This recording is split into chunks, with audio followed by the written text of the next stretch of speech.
welcome back into another edition of Prime Sports World.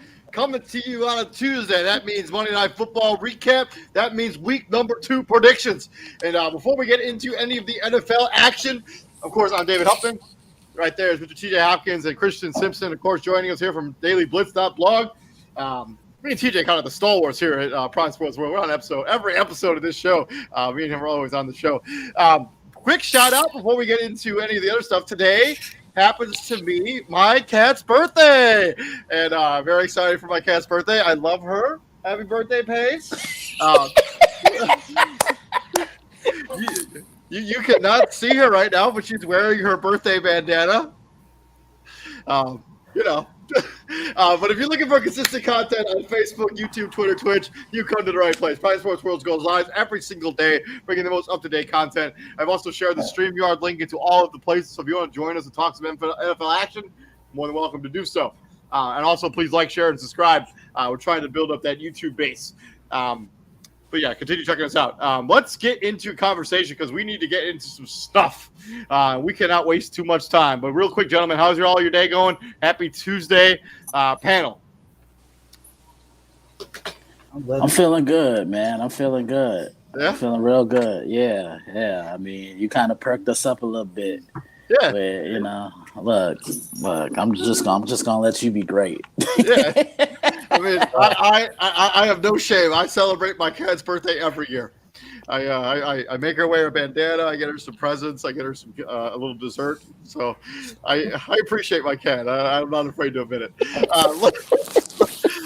Let us move away from me and my cat to some Monday Night Football action, because boy, do we have a lot to talk about when it comes to the Denver Broncos going into Seattle and getting beat 17-16. I don't know if it's necessarily that they lost the game. It's how they lost the game. Russell Wilson, 29 of 42, 1 touchdown, 340 yards. Melvin Gordon, 12 of 28. Javonte Williams, 7 of 48. Both of these running backs had a fumble within the 1 yard line on Jerry Jeudy, 4 catches for 102 yards. His 67-yard touchdown was a very strange play where it was just like the worst tackling you've ever seen in your life. And Kobe Bryant didn't play another snap after that game. After that, he gave up that touchdown. On the Seattle side, the Geno Smith may have played at the game of his life. 23 of 28, 195 yards, 2 touchdowns, no picks. Rashad Penny, 12 carries, 60 yards. Continue that strong start. They wrapped the season up last season. Colby Parkinson and Will Dissly got into the end zone for the Seattle Seahawks. But the only thing people are talking about when it comes to this game, though, is one, the Seattle Seahawks fans booing Russell Wilson at the start of the game, and 2, that decision to milk the clock all the way down and then send out your field goal kicker for a 64-yard attempt. Let's first talk about the Russell Wilson reaction. People in the group, we have a group chat. They call it the audacity of those fans after what he gave them. Just let's talk about our thoughts about that. So I look at it like this, right? The guy that you booed after him being traded away for 10 years. You made the playoffs every year for 10 years except one. And that was his last year there. Yep. And you boo him because he's I don't know if it's because of he's playing for a different team now, but Russell Wilson has done nothing to earn boos from the Seattle faithful at all. No, definitely not. He has done he was literally the main reason y'all were on primetime TV. I mean, he was the only reason that they were winning games anyway. They had a defense that was poor, offensive line that was poor, a running back that couldn't stay healthy. Russell Wilson was the engine that made this machine go. And how dare those fans boo him just because he needed to go to a better football situation? And they got a haul for him. Let's not sit here and pretend like they didn't get. Russell Wilson could have left in free agency. He allowed the Seattle Seahawks to get a good value for him. Hey, I'm not gonna stay here for my next contract. Trade me and get some value for me. He did it the right way, and they still want to boo him. Christian. Yeah, he did everything the right way when he was in Seattle. He was nothing but a class act. Led them to their first Super Bowl. You boo somebody that got you your first Super Bowl. Is that what we're really doing right now? Think about it. Oh, what? I thought that was you. I thought it was 2 of you talking. had me confused. Oh, okay. I'm trying to fix something. It's all good.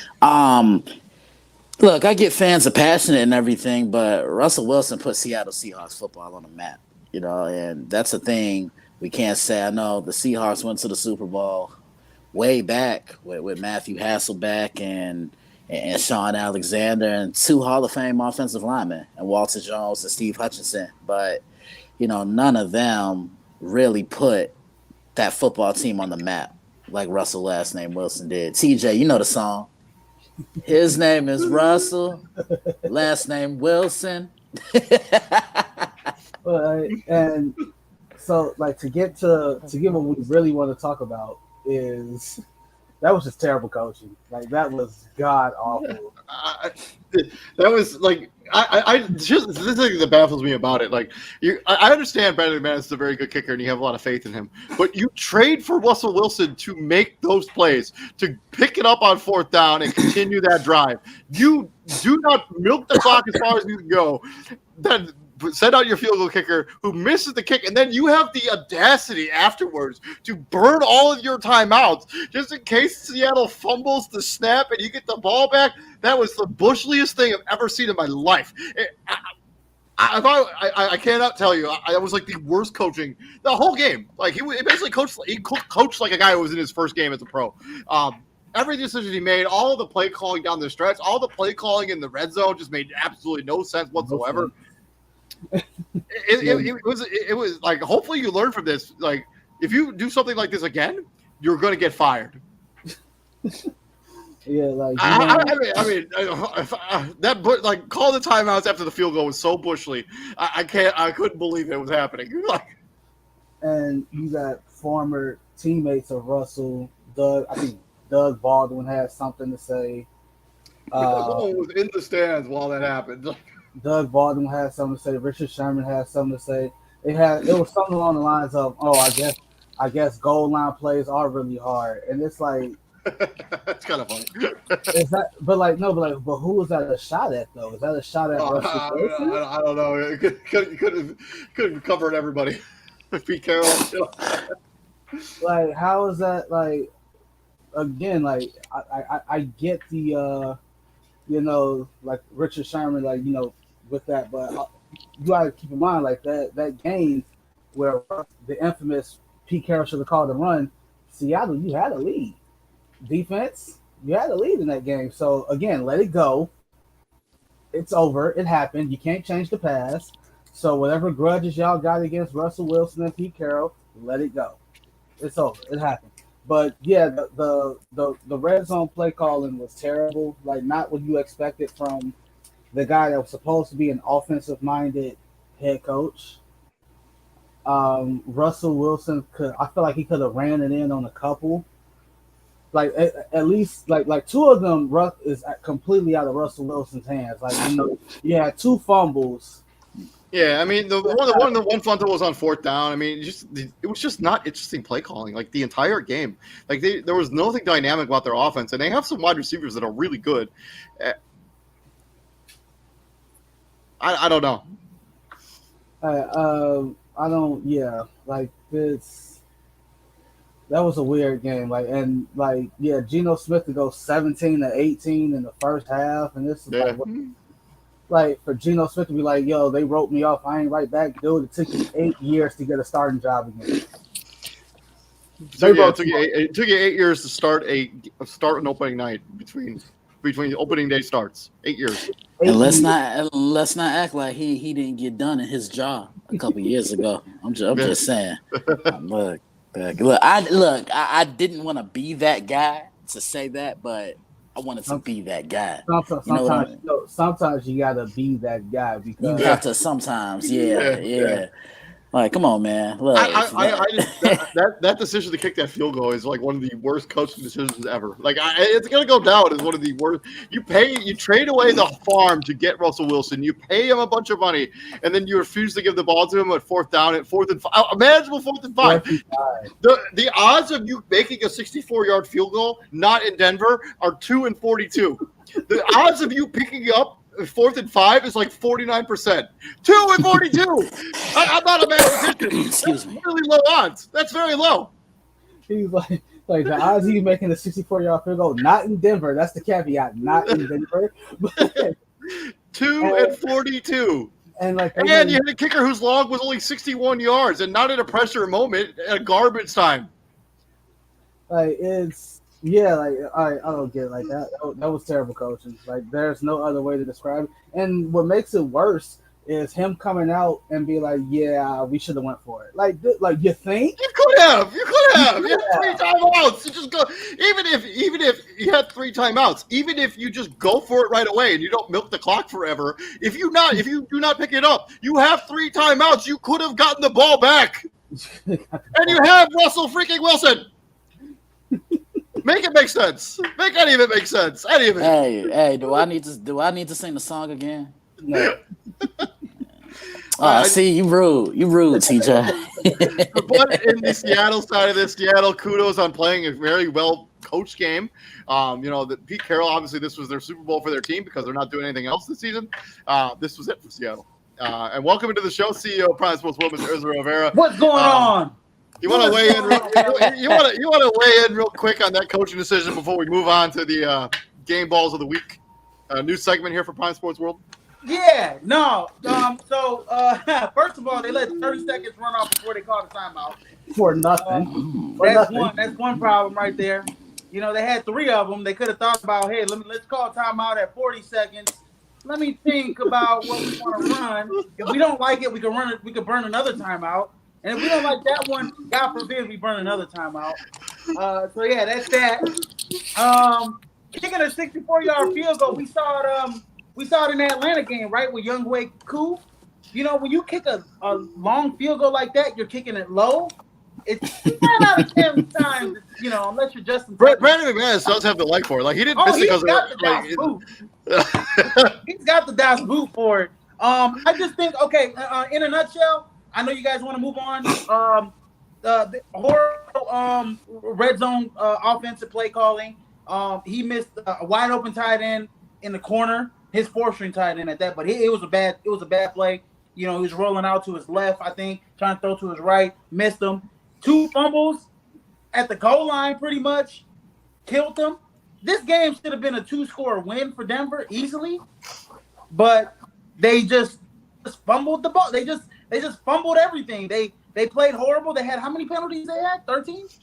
Yeah, 90 yards overall in penalties. And it's ridiculous. So yeah, Seattle was able to sustain drives because of bad coaching decisions. You're paying Russell Wilson $250 million to make a 4th down play. You better put the ball in his hands to make that play. At least move your field goal kicker a little closer to make the field goal. And then also, can I weigh in on this? It's not like they were rolling him out for a chip shot. They're like everybody was celebrating as they're going to the sidelines, like they had just gotten enough yardage for a chip shot game-winning field goal. Like the coach is celebrating. He's like, "Yeah, let's go!"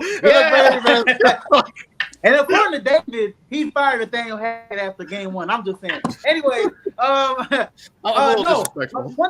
one thing I do want to say that was disrespectful. The audacity of the Seahawks fan for booing Russell Wilson. First of all, y'all need to go look at yourselves in the mirror and go smack yourself. Okay, that man brought y'all a Super Bowl championship. Probably no other quarterback will bring you another Super Bowl championship. So that's first of all. And he put the franchise on his back for the longest of time. He's probably there. So you guys booing him before the game, that was trash. So that's all I got to say. Put my little spin on that.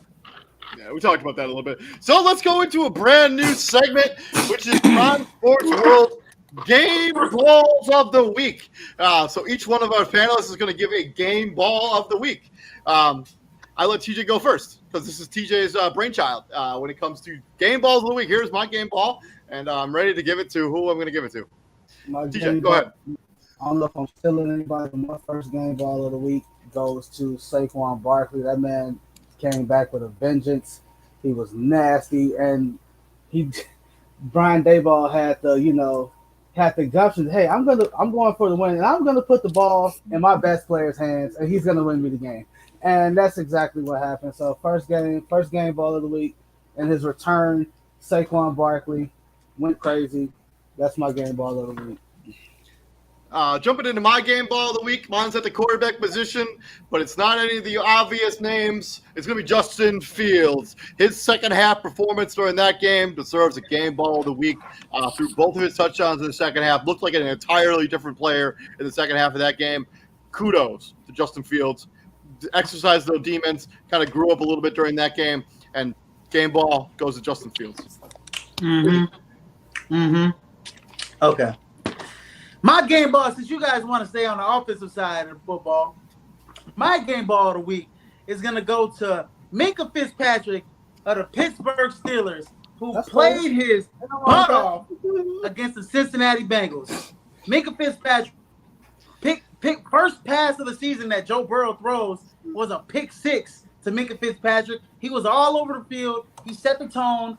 T.J. Watt had was having a hell of a game before he got injured. But Minkah Fitzpatrick was playing an excellent game. He played an excellent game. My game ball goes to Minkah Fitzpatrick. He set the tone for the Pittsburgh Steelers in that game against the Bengals.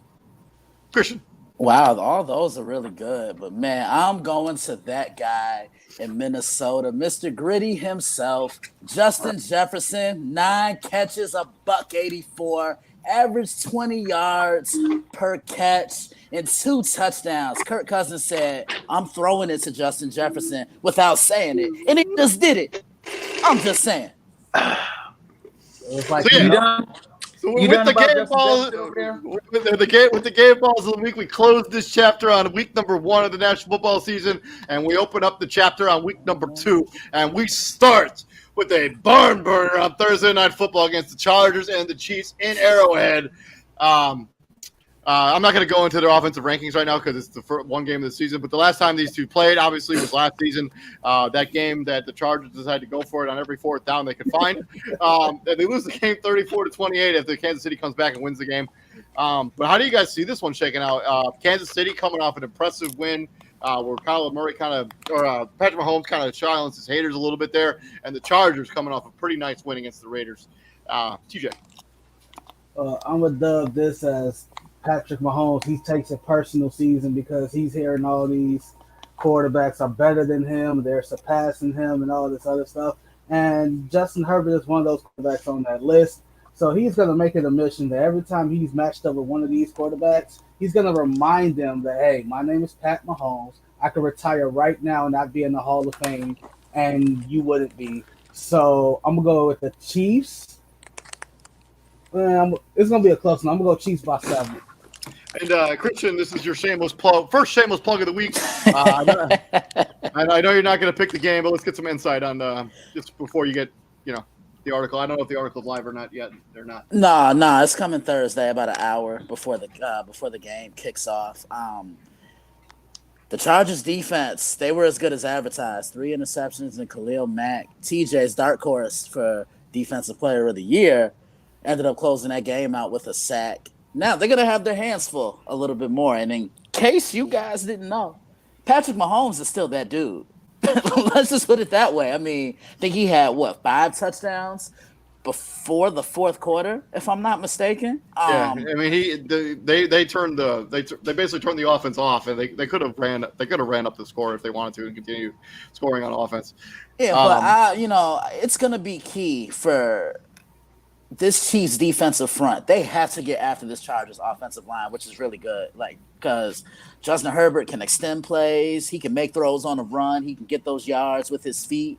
And he's going to be targeting Mike Williams. There's no Keenan Allen in this game. Keenan Allen is a safety valve in this game for Justin Herbert. And as far as Kansas City goes, it's an unpredictability factor. Travis Kelce's getting the ball, but after him, who do you circle in on? Is it McCole Hardman? Is it Juju? Is it Sky Moore, the rookie? So there's just a very major unpredictable factor with the Chiefs offense. Clyde Edwards-Helaire. Right. Yeah. Right. So, yeah, I can't wait to see this one. I can't wait to see how this goes. You guys remember how this game panned out last year in LA? Travis Kelce called game on a sluggo route over the middle. And he threw up the deuce.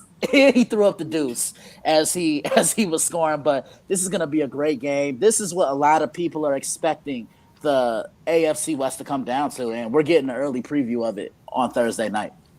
Yeah, with that being said, yeah, I'm actually gonna roll with Kansas City just because this game is in Arrowhead. I know I've been all in on the Chargers, but this game is in Arrowhead, and I liked what I saw out of Kansas City. I'm not getting betting against Pat Mahomes at home. Is he? Yeah, I'm going with Kansas City in this game. It's gonna be a high scoring affair. I like what I saw out of Kansas City. It's kind of like a wide receiver by committee.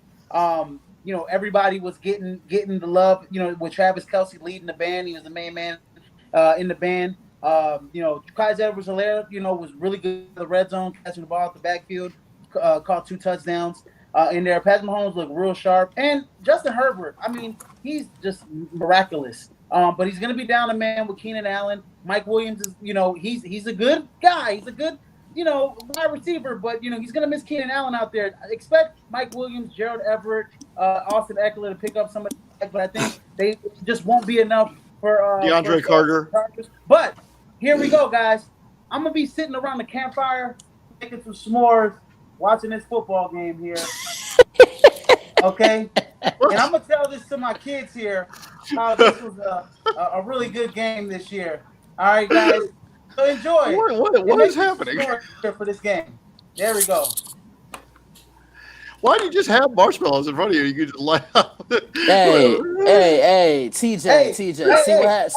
Hey, don't hate on my s'mores here. We're gonna eat some s'mores for this game. We're gonna sit around the campfire and enjoy this one, baby. It's not even a fully toasted marshmallow. It's not even fully toasted. It's gonna taste awful.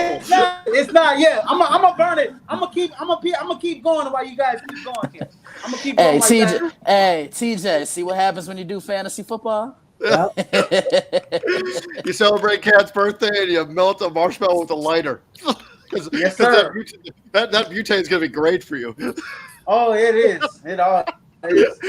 Moving into Sunday, the first game of the week, we got the Jets going into Cleveland and facing the Browns with the elf on the field. I still don't get that. Nobody asked for that. We're not only asking you to bring back that throwback. Jets coming off a devastating loss to the Baltimore Ravens. The Cleveland Browns coming off a nail-biter victory against the Carolina Panthers. Last time this team's played, Jets actually won 23-16. That happened in 2020.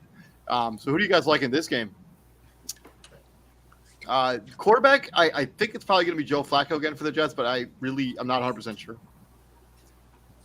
Christian.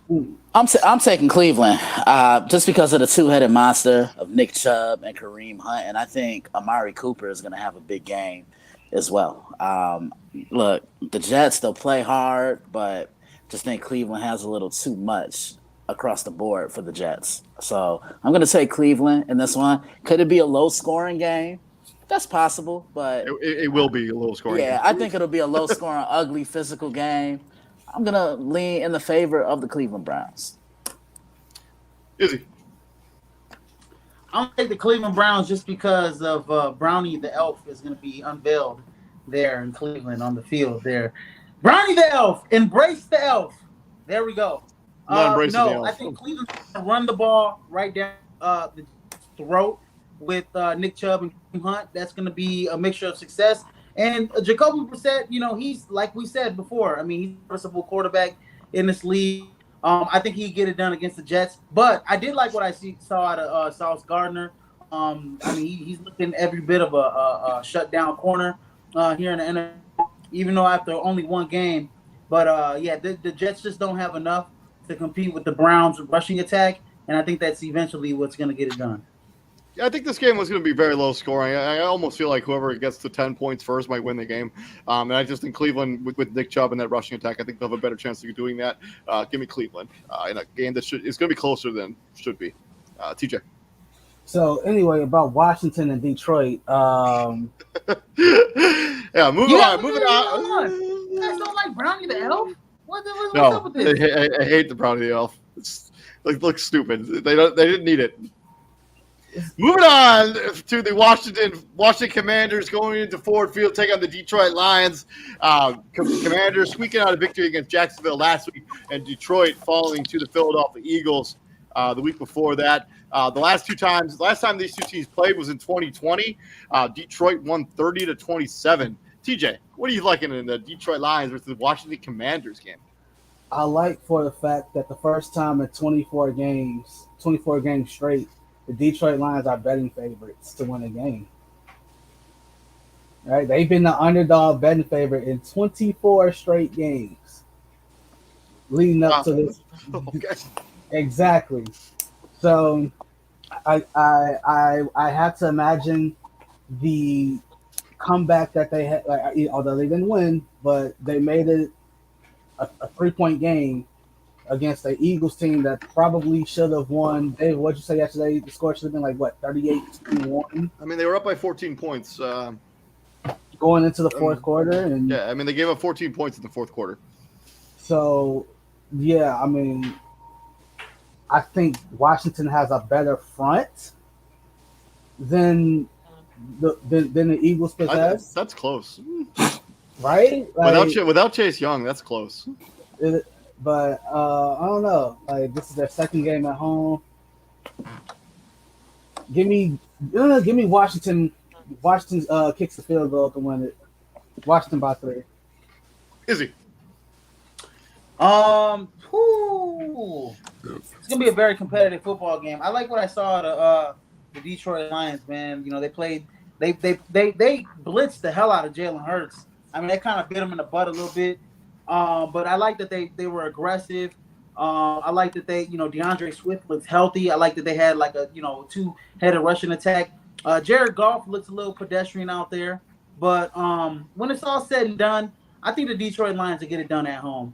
I did like what I saw out of the Washington Commanders last week. I mean, Curtis Samuel, logging a touchdown. If he's healthy, Jahan Dotson. I mean, Carson Wentz got some weapons out there.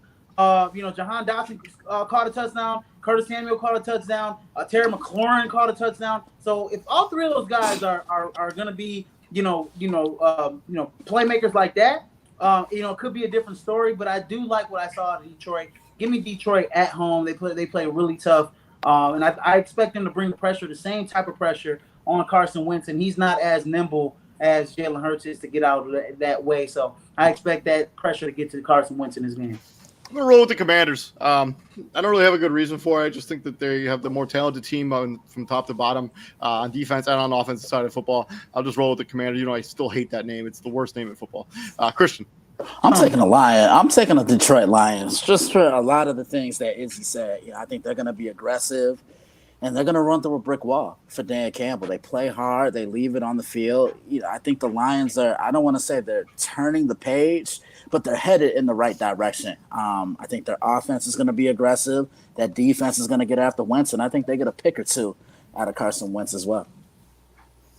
Moving on, we got a divisional matchup. The Saints go back-to-back weeks where they play a game in their division. This time they play the Tampa Bay Buccaneers. This game is at home in New Orleans. Both these teams are 1-0. Tampa Bay puts a hurting on the Dallas Cowboys. Saints had a game-winning field goal against the Atlanta Falcons to squeak out a victory there. Last time these two teams played obviously was last year, where the Saints beat them 9-0. Right before Christmas on December 19th of 2021. This is the Taysom Hill game after Jameis Winston had already gotten hurt. How do you see this one shaking out, Christian? It seems like every time these two play, the Saints have the formula on how to beat Tom Brady. That's rushing 4, keeping the spies in the middle of the field, and then playing man coverage across the board. And I always say it, when you play Tom Brady in man coverage, you better have the pass rushers that could get home to him. Because if you don't, he's just going to sit back in that pocket. He's going to nickel you, and he's going to dime you apart. That man's seeing every coverage. Man's been playing for 23 years now, so you really have to mix it up, confuse him, and push him back. But when I look at this one, look at what the main focus was for the Buccaneers in that game on Sunday night in Dallas. They ran the football. What did the Saints struggle to do on Sunday in Atlanta? They struggled to stop the run. They gave up over 200 yards rushing to the Atlanta Falcons. I think Leonard Fournette's going to be key in this game, along with Julio Jones. Like, Julio and Tom are slowly but surely starting to build that rapport with one another. Both these teams, Mike Evans. I mean, look, you know what Mike Evans is going to do. I know, that's what I'm saying. Right. But here's the thing. Both teams come into this game the same way. They're both injured. on the offensive line, and both of them have some vulnerability. So whoever attacks the other team's opposing offensive line is going to win this game. I preview this one tomorrow. Izzy. Yeah, I'm gonna go with the Tampa Bay Buccaneers here in this game. I don't like the way the Saints started out slow last week. And Jameis Winston, kind of came alive there. Michael Thomas came alive there, right? Towards in the second half there. Absolutely. Looked really good. My key is they got to be able to get Alvin Kamara involved a little bit more. Get him out there, get him in spaces, mismatches. I think Tampa Bay's defense is just a notch better than than the Saints in my opinion. But it's close. And I think if you start off slow against Tom Brady in the game, and just like Christian said, if they struggle to stop Cordero Patterson, and nothing against Cordero Patterson, he's a fine player. But Leonard Fournette's gonna feast on them if they play run defense like that. So give me the Tampa Bay Buccaneers in that game. And I also say that sorry to interrupt you, Dave, but I also say this: the Buccaneers have to keep an eye on Tyrann Mathieu because he's one of those players. You have to know where he is at all times. Like I always say, he's the closest thing I've seen to Troy Polamalu. He's always around the line of scrimmage, and he's always near the football. So it's gonna. Jarvis Landry was coming alive too. Jarvis Landry was coming alive. Yeah, I mean, Jarvis Landry had 140 yards receiving in that game, and I actually think the Saints' defense is better than the Buccaneers' defense, at least in all levels. I think Aaron New Orleans has a better defense. I think the question really is on the New Orleans offensive side, and I think they put it together in this game. I know Tampa Bay was elite but they're not playing against a Cowboys team that tried to trade away all their good receivers and replace them with no one. And then, Dak Prescott obviously get injured. I actually think the New Orleans Saints get a victory here. I think Alvin Kamara. I know he's coming off of a hip injury of some sort or a rib injury. I do think he'll be good to go for this game and play. He's the ultimate X factor. Give me New Orleans to come back and come out and continue being that kryptonite for the Tampa Bay Buccaneers. TJ. Well, you also a hater, so there's that. So. I am a hater. All I know is if New Orleans get off to that slow start again against Tampa Bay, it'll be curtains. Yeah, ain't no coming back. They got too many good players on both ends, on both sides of the football to be like, all right, we're gonna let you creep back into this game. No, it's not happening. So that being said, I'm gonna take.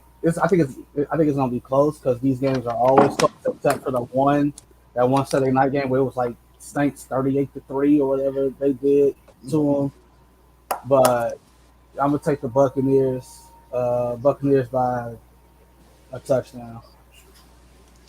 Moving on from this game, we're going to stay in the NFC. We're going to talk about the Carolina Panthers going into MetLife Stadium, taking on Christian Simpson's New York Giants. The Giants coming off their first win of the season, beating the Tennessee Titans and the former number one seed in the AFC. Carolina barely losing to the Cleveland Browns there in the Baker Bowl. Christian, do you like your New York Giants to go 2-0? I do, because I think they're going to make Saquon a point of emphasis again.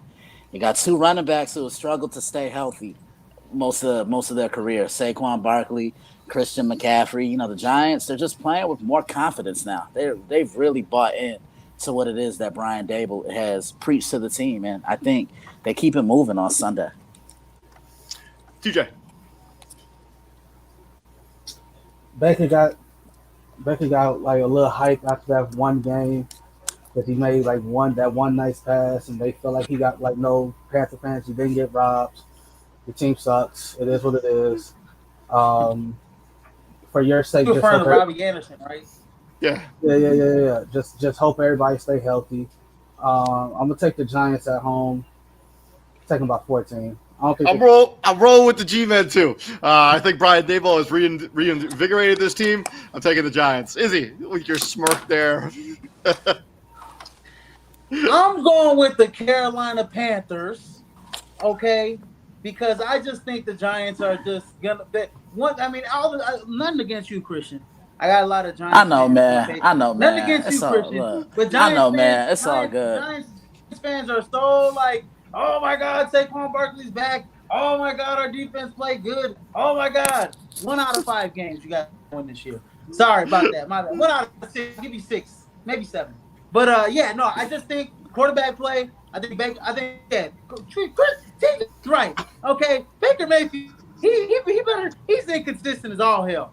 But He I had think one he's good got. throw in that game. He literally had one good throw. He was wildly inconsistent for the rest of the game.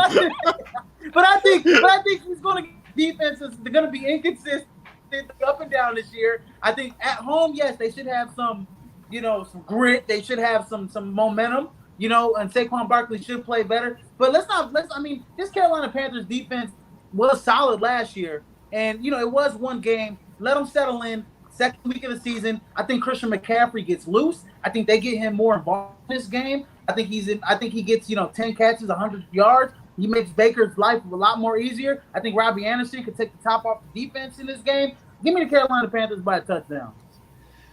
Moving into the AFC, we got the New England Patriots going up against the surprising 1-0 Pittsburgh Steelers. These two teams last played in 2019, believe it or not, and New England put up a 33 number on the Steelers where they only put up 3 points. This might have been the first week of the season. It happened in September of that year. New England beat down 33-3. I do believe Tom Brady was still on the duel of the Patriots when this happened. This may have been coming off their Super Bowl, actually, now that I think about it. So obviously Mac Jones is having back spasms, so he's dealing with a little bit of something there. Pittsburgh, shockingly beat the Cincinnati Bengals, and New England did not look good against Miami Dolphins. Christian, how do you see this one shaking out? I'm taking the Steelers. I have a little bit more faith in them than I do New England. I think this is going to be an ugly, low-scoring game. Defense, turnovers, and that's where I think the Steelers' defense prevails. I could see Minka getting another interception and potentially another pick 6 as well. Mac Jones, I don't know how healthy he is, and all I know is as a former defender, and I know a key guy on that offense isn't 100%, I'm making him move. It's nothing disrespectful. I'm just saying, make him move, make him work, test him out. I'm rolling with the Pittsburgh Steelers as well. I did not like anything I saw out of the New England Patriots, especially on the offensive side of the football. They have nothing on offense that you are absolutely terrified of. I think Damian Harris is their best player on offense. Even he doesn't really scare you. Their offense looked really inefficient, really uncreative. I'm rolling with the Pittsburgh Steelers. TJ. Yep. I like that. All right, that's my segue to come in. Yeah. Oh my God, TJ. Mac Jones. He looks quite pedestrianish, right? You got to get Hunter. If the Patriots are going to be a little bit more efficient offensively, they got to get those 2 tight ends involved more. They got to get John Lewis Smith. They got to get Hunter Henry involved more in the offense. When they don't do that, it's not helping Mac Jones out at all because he doesn't have any wide receivers to throw the ball to. And the running game is very pedestrian as well. The defense isn't as good as it was, in years past. And then on the Pittsburgh Steelers end, the defense looked great against the Cincinnati Bengals. Even though in the second half they did give up some momentum because of some offensive consistencies. But I think if Mitch Trubisky, I think if he can play that game management style, get it to Najee Harris, get it to a safety valve and Pat Freiermuth, because we know that Mitch Trubisky loves those tight ends. And Mitch, and that's one thing about Tomlin. He wanted a more mobile quarterback. Mitch is the guy that can make plays on the fly. Give me the Pittsburgh Steelers in this game. Defense is going to be all over Mac Jones in this game. Moving on, going into the AFC South, and hopefully somebody in the AFC South can get a victory this week. We got the Indianapolis Colts going into Jacksonville, taking on the Jacksonville Jaguars. So the Colts obviously tied with the Houston Texans, and the Jacksonville Jaguars lost in a last second touchdown by the Washington Commanders and a drive led by Carson Wentz. Last time these two teams played was in the final game of the regular season last year, when the Indianapolis Colts would have made the playoffs if they won, and they got beat 26-11. Part of the reason that Matt Ryan is now on this team in Indianapolis, and Frank Wright is probably coaching for his job. TJ, how do you see this one shaking out? Colts, Jacksonville. Well, I'm taking the Jags. I'm keeping it a buck. I don't like the fact that you tied with the team that's probably going to be taking the first overall pick in next year's draft. Like, I don't like that at all. Right? Like, so I'm taking the Jags. I don't like it. Like the fact that you tied with one of the worst teams in the league, right? You traded for Matt Ryan. Wait, signed to trade it. They traded for Matt. Traded. Third round pick. You traded for Matt Ryan because you felt like Carson Wentz didn't get the job done enough to make the playoffs, and then you know your first message to your fans is the guy we traded for literally just tied with the worst team in the league. I mean, you can make the argument the Jacksonville Jaguars might be even just as bad, if not worse, than Houston Texans. The Houston Texans. Yeah. If I right now. No way. Based on how they played, sure, but as by the prospects, no way. I kind of wish I could predict that these two teams should tie, because this is how none of these teams, neither of these teams really deserve to win, but I'll take the Colts. I think they're going up against one of the worst secondaries in the NFL. If there ever was a get-right game, even though they did play against the Texans last week, would not also have a terrible secondary. But if there ever was a get-right game for offense, if this is the Jacksonville Jaguars, I'm going to take the Colts. So your get-right game was the first game of the season. I know, but they didn't take advantage of that get-right opportunity. Hey, I think I don't think Jonathan Taylor. Jonathan Taylor might have. Davis Mills on this panel. They got no respect for my boy Davis Mills. They know two things that I love. I love Jalen Hurts and I love Davis Mills. Look, disrespect. Look, and the Green Bay Packers, and Kevin Durant's going to be a bull. Yeah, three of them are. Hey, they looking pretty good. Anyways, hold on. Except for my Packers. It's kind of hard to have faith in you, bro. We literally just watched you heat up a motherfucking marshmallow with a lighter, bro. It was the fucking expression. Get out of here. It was a prop. I wasn't heating the shit. Okay. Anyway. You know what? I just want to say this. I'm gonna do like Stephen A. and walk off set. I can't leave CJ like that. CJ, I can't leave like that. Getting back on track against the Jaguars this week. They're going to see a lot of Jonathan Taylor in this game. Keep it simple for Matt Ryan, right? Jonathan Taylor, get it to Michael Pittman Jr., play good defense, you win the ball game. Force Trevor Lawrence into some bad throws because he's still making bad throws and bad mistakes. And, that's pretty much it for the game. Christian. Yeah, I'm with Izzy. I'm taking the Indianapolis Colts because of that man. He just said, "What's my rule? You better have game. If you had two first names, yes, sir. Right, and that's Jonathan. Look, you can't be a slouch out here with two first names. I'm just saying. And he usually has big games. He had two big games last year. I mean, he ran for 144 yards in his first game this season. What more could he have done? I mean, look. I think he's gonna violently dominate the line of scrimmage. He's gonna have 161 yards. I shortchanged him. 161 yards. He'll have over 125 yards rushing and over 80 yards receiving. I like the Colts. Moving on, we're staying in the AFC. We got the Miami Dolphins, the 1-0 Miami Dolphins going into Baltimore, taking on the 1-0 Baltimore Ravens. Ravens coming off a victory against the Jets. The Miami Dolphins coming a victory off the New England Patriots. The last time these two teams met was that Thursday night game last year, where Miami started their 8-game winning streak. If you remember, Thursday night, where they beat Baltimore 22-10. They stifled that offense led by Lamar Jackson, and basically rattled up 8 straight in a row after that game. Miami, Baltimore, TJ. As much as I love Lamar, first off, I don't even think Lamar Jackson should be playing right now. I really don't. But that's neither here nor there.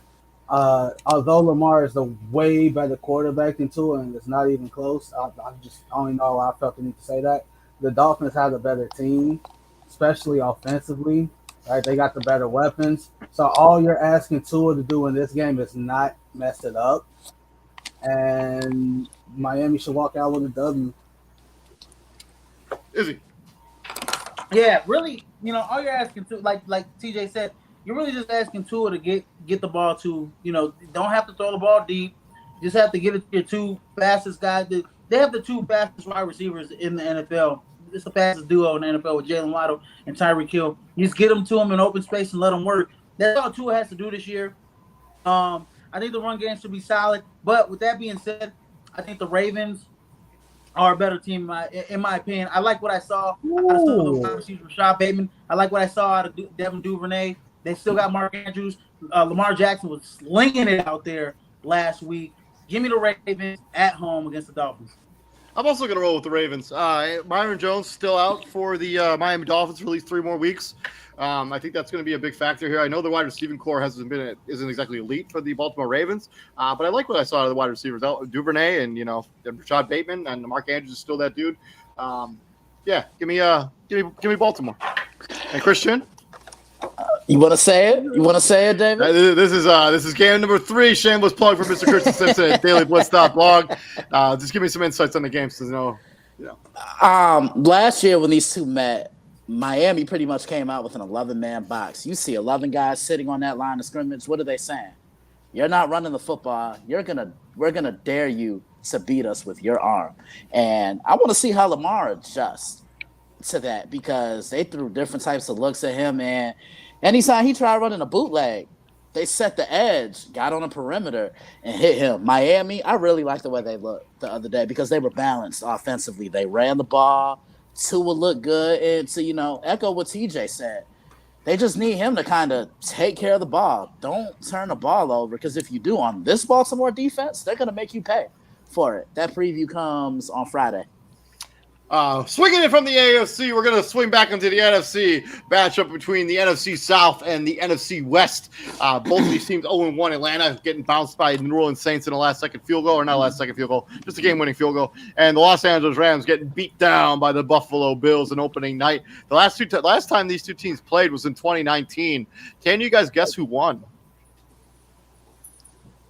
You said, wait, the last time they played was what? 2019. October. No, the Rams actually beat them 37-10. This happened on October 19th in 2019. But who wins this year? Christian. Come on, man. I'm taking the 49ers. The 49ers. Allowed to play the Rams. It's the Rams. This is the Rams. Okay. I'm taking the Rams. Rams all day. I got the games confused. No, he said it right. He's taking the 49ers. Next game. I'm also taking the Rams. I think they're looking for some revenge against the Atlanta Falcons. Man, am I going to be the only one that's going to have some analysis on this game? No. Anyways, yeah. Yeah, no, the Rams are going to come out. They're going to play some bully ball. One thing that concerns me is the running game, man. Like Cam Akers, like what the hell, man? And David knows why, because Cam Akers is just killing me right now. Everybody who is on this panel knows why. Yeah, TJ, come on, TJ. I need to score some touchdowns, buddy. Rams. TJ, one. Hey, TJ, 1, 2, 3. Fantasy. Moving on into staying in the NFC West. We have a matchup against 1-0 team and 1-0-1 team. The teams that are the records may be surprising. Seattle 1-0 after beating Denver. San Francisco lost that sloppy game to Chicago on Sunday. The last time these two teams were obviously last season, where Seattle beat them 30-23. That happened in December. How do you see this one shaking out? Do you think Seattle continues this winning streak, Christian? Look, all good things come to an end. They got lucky because of a rookie coaching mistake. Give me San Francisco, Trey Area. Let's go, baby. Let's go. I'm also taking the 49ers. There you go. Hey, so funny thing is, I was at this burger joint in Salt Lake City. It's called Tony's Burgers or something like that. And on the sign, I should have took a picture of the sign. It said, "People who eat here for free," and Trey Lance was one of them. I was like, damn it, you ain't got Jimmy Garoppolo up there? He at least took it to a damn Super Bowl if you're a 49ers fan. Anyways, the damn 49ers, they disappointed me in this game against the Chicago Bears last week. I don't know why you guys didn't beat them suckers, because I got to hear it all week from Bears fans. Anyways, the Seattle Seahawks, I wonder if Geno Smith can kind of nothing. We ain't even saying much. We gonna get there. We gonna get there, son. We gonna get there. Sunday night football game. We gonna get there. Seattle Seahawks. The Seattle Seahawks. I wonder how if Geno Smith can reproduce that same production that he had against the Denver Broncos. He looked pretty sharp, especially in the first half.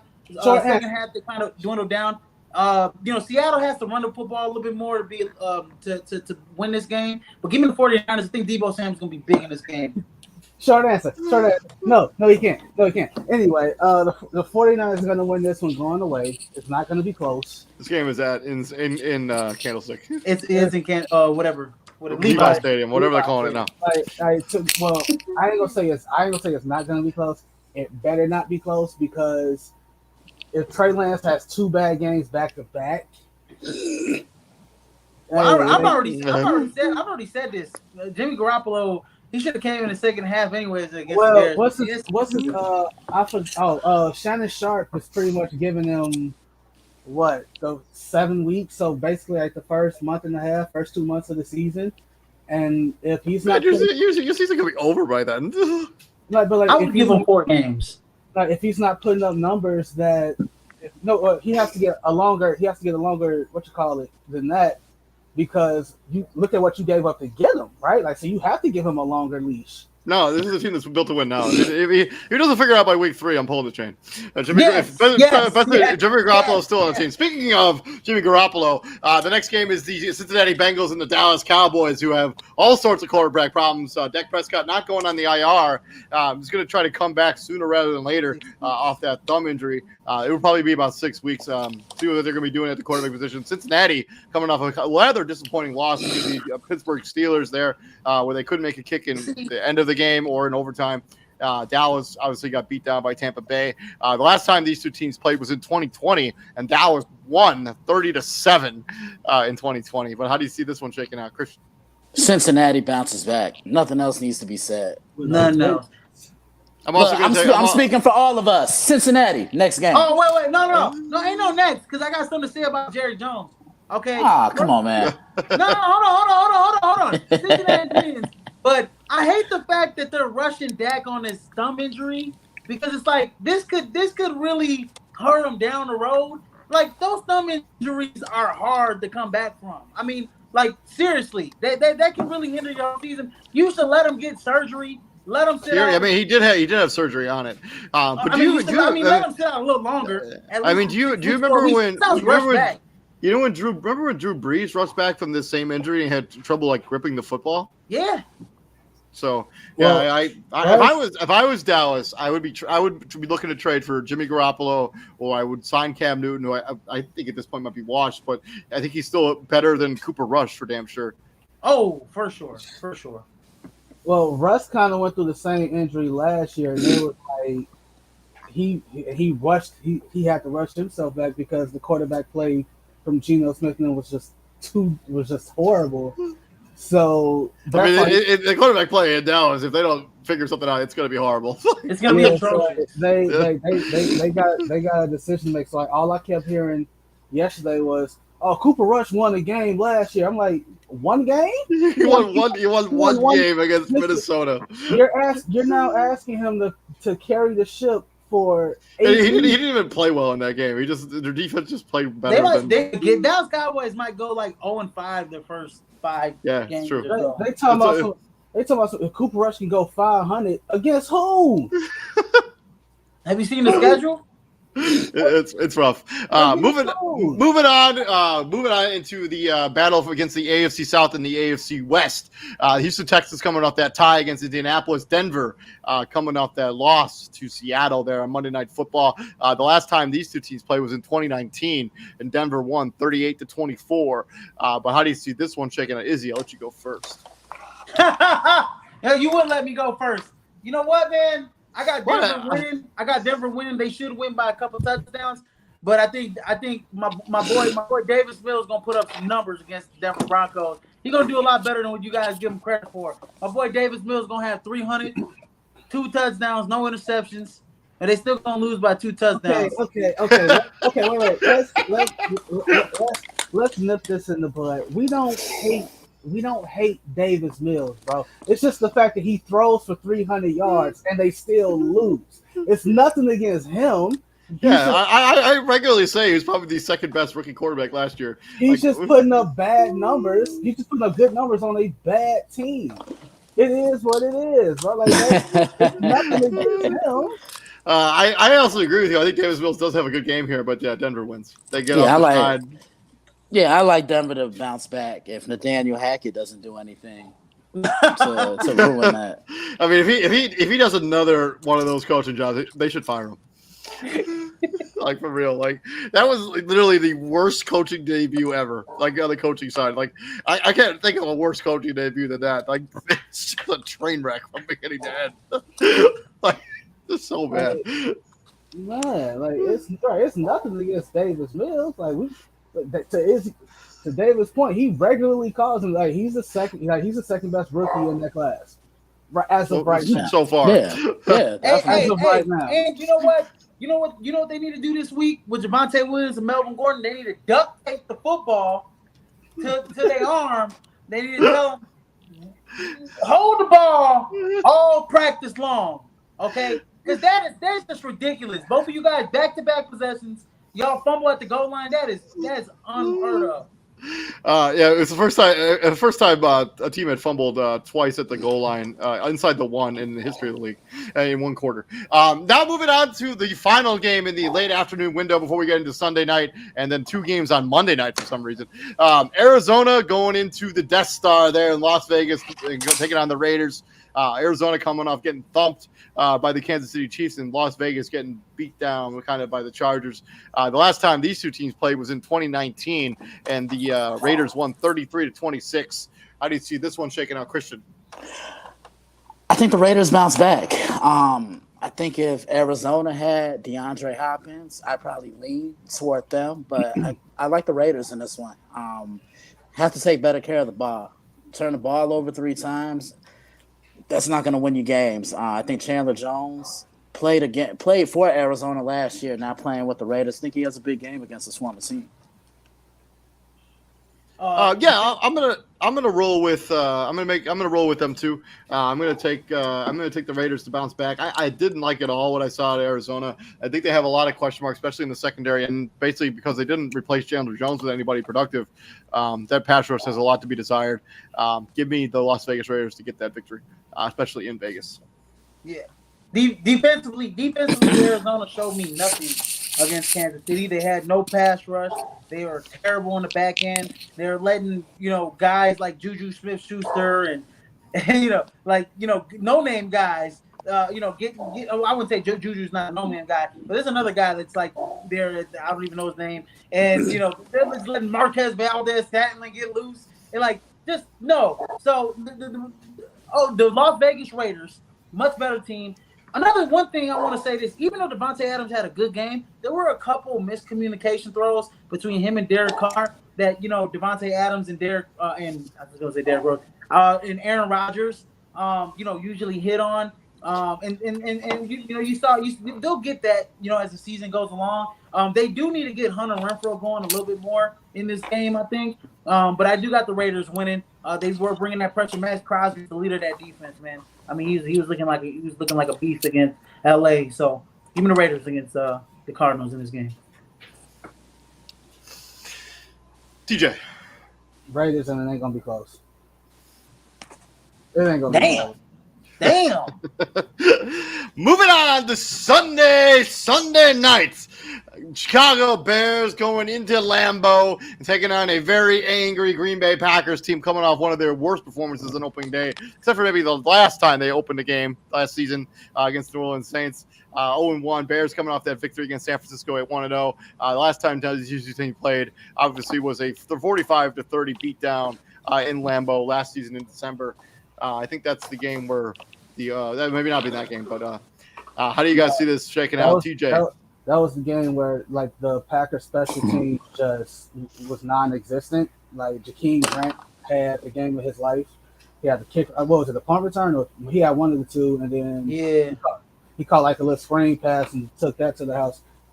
Everybody wants to make a big deal out of the first game of the season. I get that. It is what it is. Like we as Bear fans, we may jab at Packer fans, but in all seriousness, like if I'm Aaron Rodgers and if I'm Matt LaFleur going into this game, the first thing I do, that same play that first play of the game that you ran against Minnesota where you had Watson open on the bomb, I'm running the same play. I'm doing it again. Like I'm coming out. Catch it this time. Because like what that does is like, because I don't like how he handled the situation. Like I get it. Like he dropped that one pass and you ain't throw his direction no more to the fourth quarter. Yeah. So basically the game was over. So you have, like, I get it. Like you have to and we saw the guys who got the targets are the guys who have been there, like Robert Tonyan, Aaron Jones, AJ Dillon, guys who he's comfortable with. Randall Cobb, like you're not going to get comfortable throwing the Romeo Doubs and Christian Watson if you don't throw them the ball. So like you have to throw it to them. You got. I think Romeo Doubs had 3-4 catches or something in that game. He played right in that game. Like it shouldn't have took Matt LaFleur designing like wide receiver reverses to get those two dudes the ball in their hand. Like Aaron, you have to, like, I get it. You're not in a teaching mood because you don't have time. Like every year since that Super Bowl win, you've been in win now mode, and I get that. But at the end of the day, you have to, like, you got to be a leader. You got to be, like, Izzy talks about his body language. His body language is terrible. Horrible. His body language. I might do is an extravaganza when he retires. Like his body language. His body language is awful, and if I'm just so ready. It's like I'm just so like I didn't feel like this when Brett Favre was there. Like I wanted Brett Favre to stay. Like I just like something in me just tells me like I just can't wait till he goes. Well, your book on this guy, man. Man, the grass is not always greener on the other side. Let me tell you. I'm telling you, man. I mean, Devontae Adams not there. Oh. It's killing me watching him go off in Vegas. Let me tell you something, man. This is really going to show if Matt LaFleur is a good head coach in the league or not. Because you don't got one of the best wide receivers in the game where he could just be like, okay, you're going to run this route, this route, and y'all going to just throw it to him. You're just going to throw it to him, and then I could piggyback off that and kind of piggyback off everything else. Like, no, you're actually going to have to play. You're actually going to have to be a leader. You have to draw up some good X's and O's. You have to draw some good plays. You're going to have to be creative. You're going to have to utilize some of your players' strengths. Like Romeo Doubs, you're going to utilize his strengths. Christian Watson, pick the kid up, man. I mean, you didn't throw him the football after that one drop. Your head slouched. You're complaining on the sideline. Your body language is terrible. I know it. I get it. Your offensive line's a little banged up. The running game wasn't going. But then also, defensively, you're letting Justin Jefferson. I mean, golly, was there a guy of 20 yards to Justin Jefferson at some point in the game? Where's my no-fly zone at? Okay, they're flying all over the field. Stop saying that. Stop saying that. With all that being said, I'm going to take the Packers to win the game. I'm going to be real. I'm not done. Yeah, you are. We got to go. Yeah, you are. He ain't even get to me. He ain't even get to me. We gotta go. No. We gonna go. We gonna go. I should have started the damn timer. Let me get to my point here. Okay. So the Packers defense gotta show up against the Bears. Okay. I think they will. I got the Packers at home. I think it'll be closer than what the hell I thought it was gonna be this season. So that's all I'm going to say. Well, for what it's worth, Christian, before you get in here, for what it's worth, the Packers are like, I think, 9-point favorites as of today. So I fully expect that to be betted down to at least 6 or 7. So yeah, that's gonna happen. Like that's gonna happen.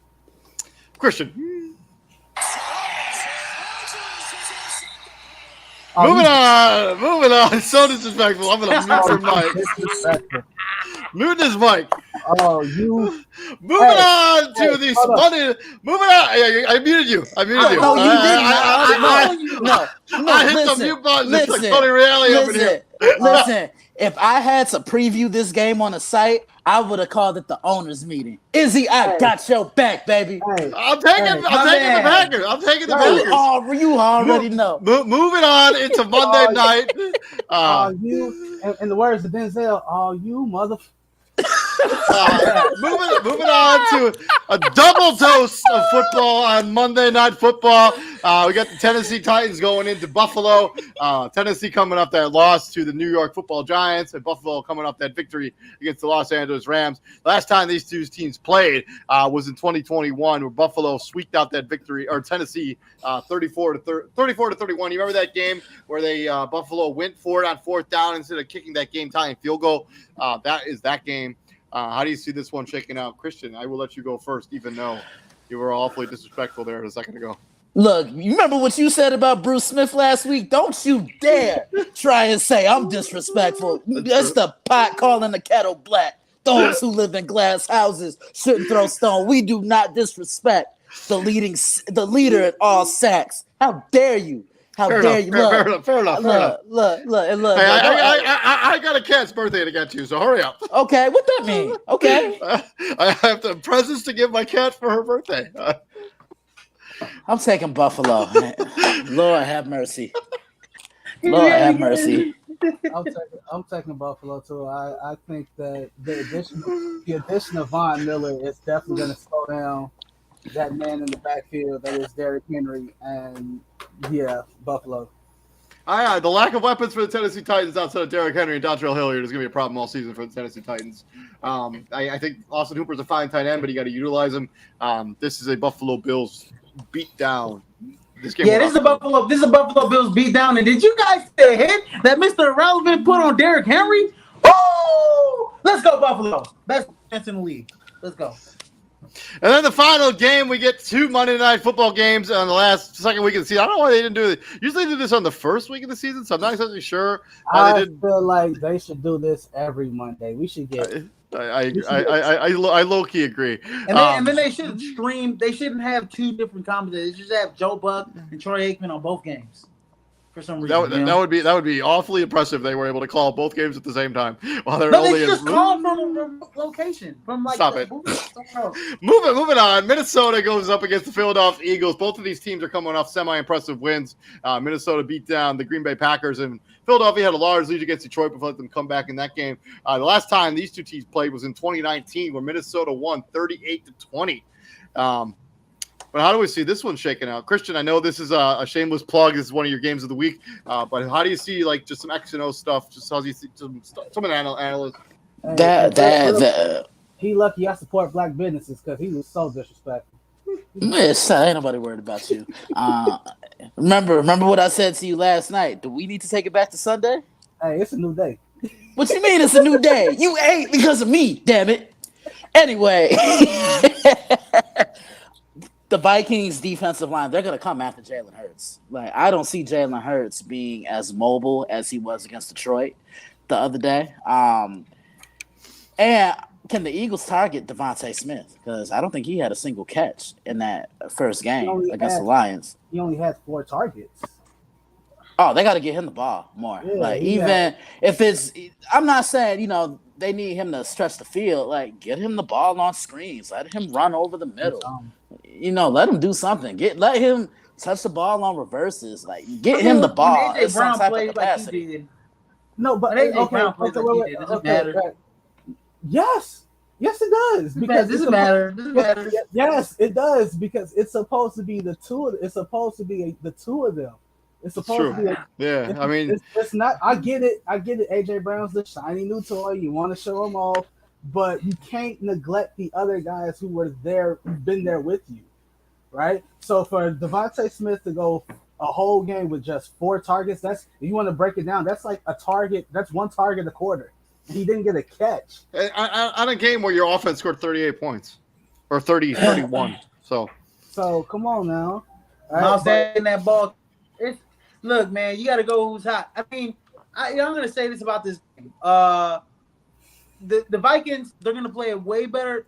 I wouldn't say way better defense. Damn, I can't. I'm contradicting myself. They're going to play. I think James Bradbury is going to play better than when the Packers are playing on. Are you saying they might actually guard Justin Jefferson in the secondary? Actually might guard Justin Jefferson in this game. Also, Jalen Hurts going to be a problem. He's more mobile than Aaron Rodgers. They're getting upfield. I know that they play three safeties. They play big in the defensive backfield at times, but I think Jalen Hurts is going to be a problem if you bring that pressure. AJ Brown is going to be a problem for that defense. So give me Philly at home, man. I love Philly at home. And Miles Sanders getting jiggy with it. I think when I look at, I know they traded for Blacklock, but I still think there's some problems in this.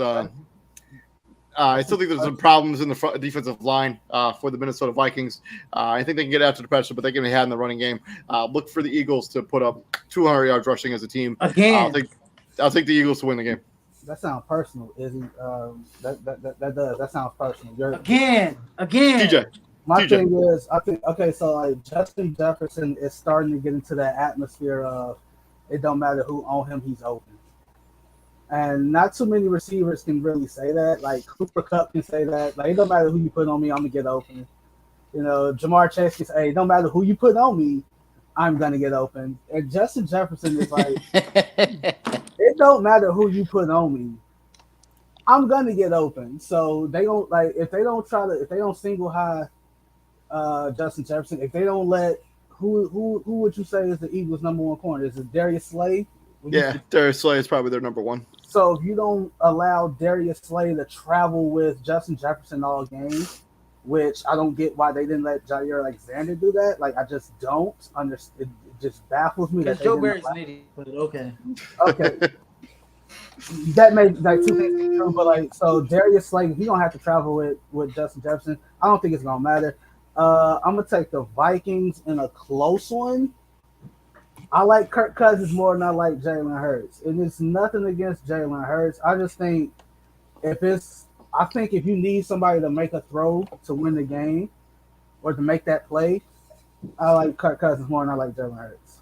And then when he makes the play, he's going to be like, you like that? You like that? Yeah. Moving on. So that's been our full week number 2, Monday night. First of all, week number 1, Monday Night Football recap. We talked about the decision-making of Mr. Nathaniel Hackett. And then we previewed the entire week number 2. We also gave out our game balls for the first time here at Prime Sports World. So please like, share, and subscribe to the show. Let us know what you think is going to happen. Breakdown on Sunday. Who's going to win such games tomorrow? It's Fantasy Football Weekly, where we give you our rankings for your fantasy team tomorrow. So you don't want to miss that content. You're going to be tag teaming that fantasy information. But gentlemen, what we do here at the Prime, my friends? Real quick. We bring the heat, ladies and gentlemen. With lighters. 24/7. With lighters. With lighters. And we heat up marshmallows with lighters. Hey, you know what? I'm about to heat up another one. Just work it. And hopefully everybody wishes a happy birthday to my cat. It is her birthday today. Happy birthday, Pace. She's not around right now, so get her. This man is Probably scared her. He's doing it again. Like he is really lighting up. We will be back here tomorrow. Continue checking us out at Prime Sports World. Please like, share, and subscribe. And yeah, we bring the heat here at Prime Sports World. We'll see you guys tomorrow. And Thursday, we're going to be bringing you our prime games of the week. The games that we predict will be the most entertaining of the week 2. So you don't want to miss that content. You just wasted 2 good marshmallows. Have a good night, guys.